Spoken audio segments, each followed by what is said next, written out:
Something I've commented on since the initial release of Black Powder Red Earth 28mm is that honestly, this is a board game. You could be playing this on the customized tiles, arriving in a box from Kickstarter, having probably paid way too much extra for the add-on pieces. In fact, part of me is very tempted to say this game probably should have been released as just standees with the optional extra of purchasing miniatures down the line. But having now looked at the miniatures, I think a big part of the reason why this game was made is actually a little bit to release some rather cool figures of the characters from the series. As you can tell from a lot of the marketing and a lot of the artwork, the guys behind Black Powder Red Earth are very keen to have the most authentic look for the near future that Black Powder Red Earth is set in. So you see a range that actually is quite unlike many others that have come out. There's some similarities, but I think we haven't yet seen a range that quite captures the same level of detail. In both sides, Scorch, for example, here with the advisor, who is sort of the only real American on the board, despite your team looking left like a bunch of U.S. Special Forces guys. This guy is going to be the one that's going to be calling in your drone strikes for you. But he's a pretty example of what the range is like. It's lots of high levels of detail, little things like the patch logos on the side of the helmet, like all the gear on his belt, the chem lights and pistols. We've seen models come with this before, but I don't think quite to the same level of detail as we have on these, which is very exciting to see. That said, though, I'm still not going to say these models are perfect. As you can see on the, well, I'm going to post up some pictures as well as we look at this machine gun spinning around. But there's a few little details that may be annoying and have to be fixed up. In fact, actually, on this model itself, you can see the back of the helmet. The battery pack there had an air bubble appear in it, and a quite nasty one. But I had to refill after I'd done taking the videos with green stuff. There's a few other things like air bubbles and inside of my leg, but luckily most of them are not across vital parts of detail like guns or faces, which is always a plus to see. But speaking of that detail, as we'll see in a moment when we get to look for more of the figures, there's just a really nice level of it, and I'm really happy to see. And as for the figures, I was kind of intrigued to see them not come on slaughter bases, because when the models are cast and you get the sprue, as you can see, I'll put up in a moment, they come with a slot, which in some cases is warped. I noticed the enabler for the Hongbin.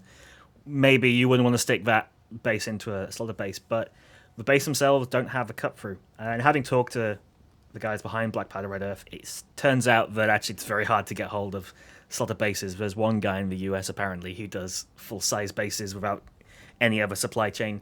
And he just doesn't make them, which kind of makes sense. It's a quite niche, and a lot of people, especially now Games Workshop's moved away from it, you wouldn't be able to get slaughter bases quite as easy, I don't think.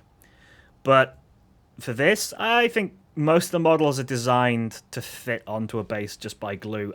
You can see here one of the assaulter guys with the LVPOs and stuff is on 1 foot, so I'm going to keep an eye on this one especially. I'll be tempted in future to actually pin him just to make sure he stays in place.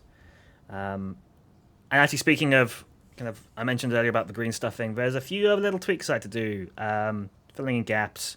It's quite bad in a few figures, but most of them quite nice quality.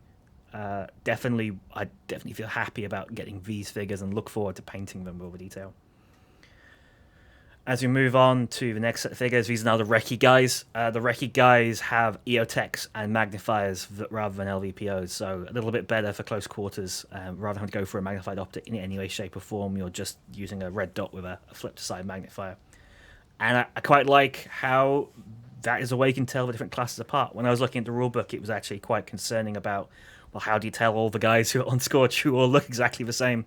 Well, it turns out the way to do it is just little tweaks to the weapon's gear, which can be sort of mentioned and pointed out once you actually have the models in hand. And yeah, these should be quite fun to paint. Besides, what would you think about painting them up? Especially these models, I am going to go for the pretty realistic look. You know, the jeans and block-coloured t-shirts for these guys, and then something else for the Hong Bim. I'm definitely going to go for not red t-shirts for everyone. I think it's nice to sort of make the advisor be that and then sort of differentiate the colours for everyone else, because it's just a touch more realistic and stands out a bit better on the board. So, but as you can see, more nice details on these guys. Lots of kind of cool setups. I actually really like the rifle designs. It's one that it's interesting to look at and see just how AR-15s have sort of evolved, and at this stage, like the gear that have. And then we get to the opposing side. Now, obviously, when the rulebook and the game itself first came out, they didn't actually have the opposing side, and I quite loudly said I wouldn't pick this game up until they had the opposing figures. And now we do, and I think the sculpts for the Hongbin and the Aari guard forces, which are the opposing force, are actually some of the best. I really like that style and look. I'm a big opponent of the opposing force literally always just being guys in t-shirts with chest rigs and whatever. These guys look like they've been properly armed and geared up and should be something quite different from just militia forces, which a lot of people play with. So, for example, with the Hongbin, so we have the Enabler, and now we've got the Mercenaries. You know, they've got their RPKs on AK-12s. They've got optics on top. They've got helmets. They've got body armor. They are not quite the same level as the Blue Fours or Scorch guys, but are pretty close when it comes to the style, at least. Even if the gear is not quite the same high standard as is written in the books. You know, like using clones and copies and things like that. I do like also the detail on these guys with the Shamargs, and that monocular NVG is such a distinctive look. It makes them very different from the two ones. Now, you can notice on these guys, and I think I actually accidentally put these together, but actually everyone's point out, there's a quite nasty join just along the waistline. You can see it above the rear pouches. Nothing too bad that can't be fixed, as I said before, but it's just one of the things, it's like, it'll be nice not to have to deal with this. But at the end of the day, sometimes you just gotta get in and tweak it and handle it out that way. But then in the end, they're fixed up, and you won't be able to see it once it's painted up, which is sort of always the goal. But yeah, really happy with the Hongbin guys. And then we have the Aari, and these are the Mutasibs, I believe. I could be wrong. These effectively are the mainline force, which you can then purchase in groups to then be able to pull in the Shurta, which is sort of the more irregulars. These guys are a super cool design. So they're wearing Gorka suits, which is a Russian clothing sort of coverall, cold weather gear. And combining that with the no helmet and just having sort of a skull crusher mount for the NVGs, I think gives them a very distinctive look, which will fit perfectly if you want to do anything different with these figures, which at the end of the day, we're wargamers, will use figures for what they should be used for. So I think these guys are really good for like a Middle Eastern nation special forces or something similar, like guys who've been geared up and are good to go, perhaps intermingled with your the local forces, sort of give them a bit of an extra punch.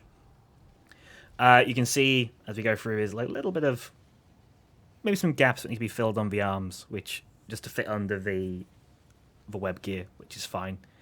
For these guys, so the Gorka suits are quite particular look to them. I think I'll go for a greeny tan, maybe sort of some slight variation to show a sort of bought up look. I'll definitely, however, be doing some variation for the Shurta. Now, I'm only showing you 3 of them. You actually get 12 of these guys in the pack. And here we have the 3 different variants. I would have liked to have seen some more variants. It would have been nice to see some guys with PKMs, maybe some guys with different headgear. But as if you think of it again like a board game, you wouldn't make tons of variants for figures which are going to be on the board and then almost immediately get killed as soon as they get sort of shot at. These Shurta guys are really the guys to be ripped to shreds. I do like, however, that even if these are the bulky force, they still look cool and they still have a distinctive look to them. So once they're painted up, I'm sure you will be able to see them in all their glory, and I'm really looking forward to getting around and painting these guys up. So expect a video of them. Hope you all enjoyed the video. It's definitely something I wouldn't have done without my support over on Patreon. It's nice to see people sort of throwing into the tip jar, but it's definitely giving me the opportunity to try out new things, to try this video editing, to go and get hold of Black Powder Red F28mm. Without them, I would not be looking at this game probably until later on in the year, but thanks to them, I've been able to pick it up, and I look forward to getting some more games in. But speaking of both the Patreon, the blog is also going to be around. I'm not going to quit it just because I'm doing video now. I like having both forms, so depending on how you want to consume looking at all the figures, you can sort of pick your way. Check the description for both Patreon links, but also for the Charge blog link, so you can go and read up on all the extra information I didn't quite squeeze into this video. Too distracted by turning figures, obviously. Next video, we'll see when it comes out, but it won't be quite so quickly. But see you around.